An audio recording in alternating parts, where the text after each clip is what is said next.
جو بات کہہ رہا ہوں کہ ایسے چنگیز ہلاکو ایسے کیوں آتے کیوں ہیں، کیوں بیٹھتے ہیں؟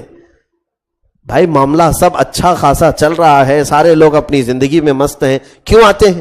میں اس کو ایک بڑے بزرگ کے حوالے سے عرض کرتا ہوں۔ بغداد تباہ ہو گیا تھا چنگیز کے زمانے میں، یا ہلاکو یا پورے اکثریت کو انہوں نے قتل کر دیا تھا، چند بچ گئے ہوں گے، جگہ جگہ لاشیں۔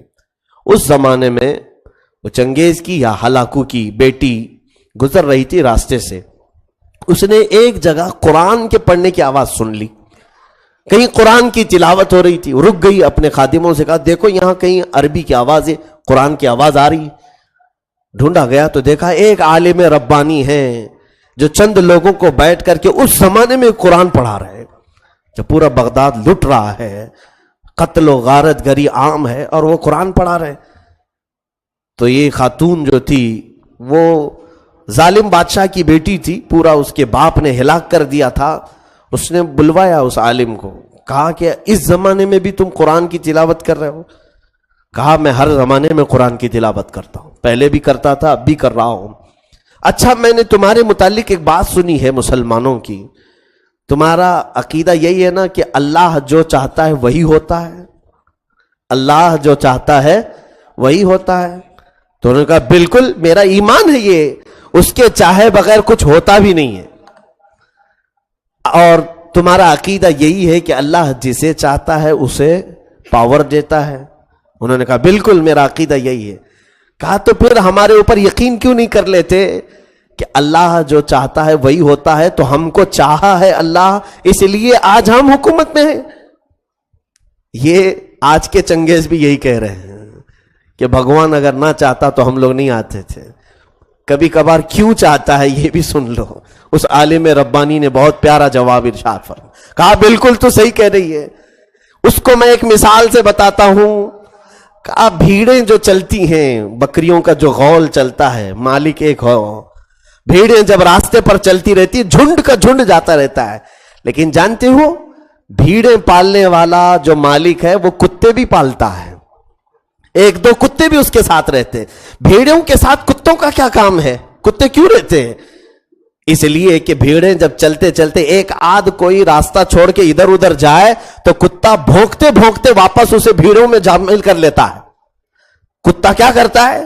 وہ بھونکتے ہوئے مالک چھوڑ دیتا ہے کتے کو، جاؤ وہ بھیڑ ادھر گئی، یہ بکری ادھر چلی گئی، کتا بھونکتے ہوئے ان بھیڑوں کو غول میں پھر سے شامل کر دیتا ہے، اور پھر وہ راستے پر چلنے لگتی ہیں۔ اس عالم ربانی نے فرمایا یقیناً ہم امت مصطفیٰ بھولی بھیڑیں ہیں، جب صراط مستقیم سے ادھر ادھر ہٹتے ہیں اللہ تم جیسے کتوں کو ہم پر بھیجتا ہے تاکہ تم بھونک کر کے پھر سے ہمیں صراط مستقیم پر لے آؤ۔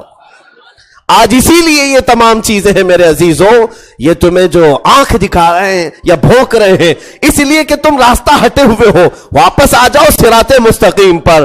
اللہ کے حبیب کا راستہ چھوڑ کر کوئی عزت ہماری نہیں ہے۔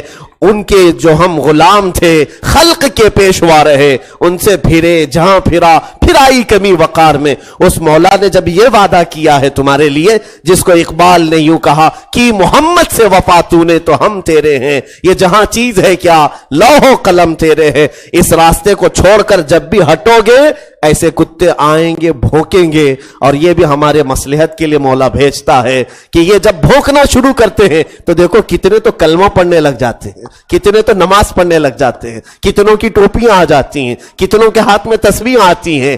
حق ہے میرے مولا، تو تیرا ہر کام حکمت میں ہے، ہر کام تیرا حکمت سے بھرا ہوا ہے۔ اللہ رب العزت کی بارگاہ میں دعا ہے مولا کریم ہم غریبوں کی ہر حال میں مدد فرمائے، ہم سب کو رب ذوالجلال ہمیشہ اپنی نصرت میں شامل رکھے۔ کریم خدا ظالموں کے پنجوں سے ہمیں آزاد فرما دے۔